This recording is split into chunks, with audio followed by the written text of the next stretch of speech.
kayo dyan.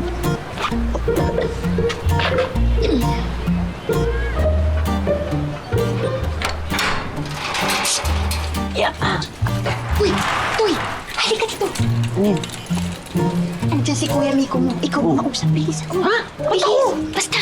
Ha? Yeah.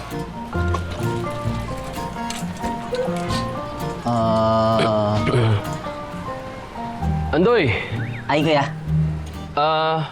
Ate mo. Tulog. Ha? Aga gumising nun ah.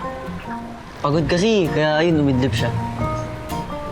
Ay, di. Ako na to, eh. Sige, ako na lang. Bigay ko na lang mamaya. Sige, yan o.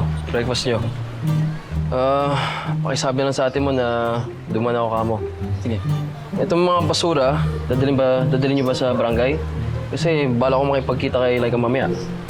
Hindi na, hindi. Kaya na namin yan. Nag-iipon din kasi kami ni ate. Sigurado kayo? Sige, okay na kuya. Sige. Sabihin ko na lang. Sige, Sige, sige. mauna na ako. Sige.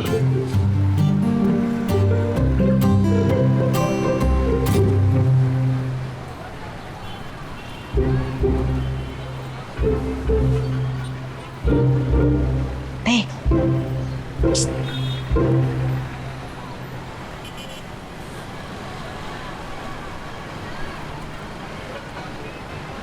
Nag-away ba kayo?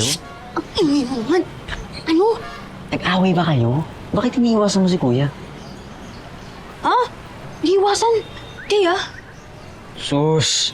Ano nga? Sabihin mo na. Ano nangyari?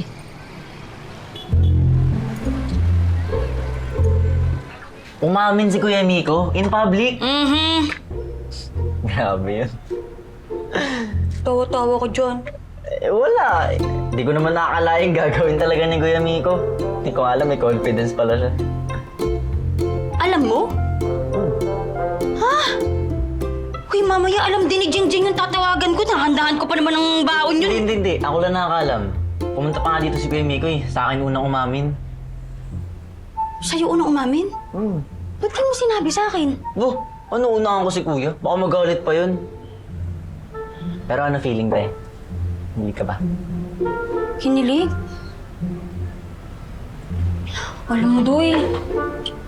Di ko nga alam po anong mararamdaman ko eh. Pag ba ganun na umamin sa'yo, ano bang dapat?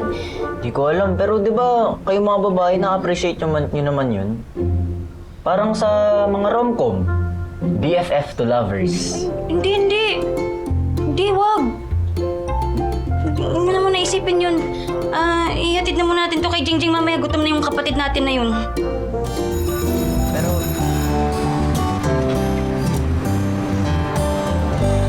Basta klase nyo ngayon. Basta man. Pagod. Trina? Ay, Ay, Ate oo, Princess. Trina. Si Jingjing ba nakita mo? Nagte-training pa po eh. Bakit po? Okay lang ba pakibigay na lang ko sa kanya? Nalimutan kasi na yung bawan niya. Sige po. Pasuyo na lang. Sige po. Sure, Thank Te. you. Sige po. Princess! Uy! Si BFF oh! Ganda ng ngiti, Sir Miko ah. BFF! Kaway ka rin!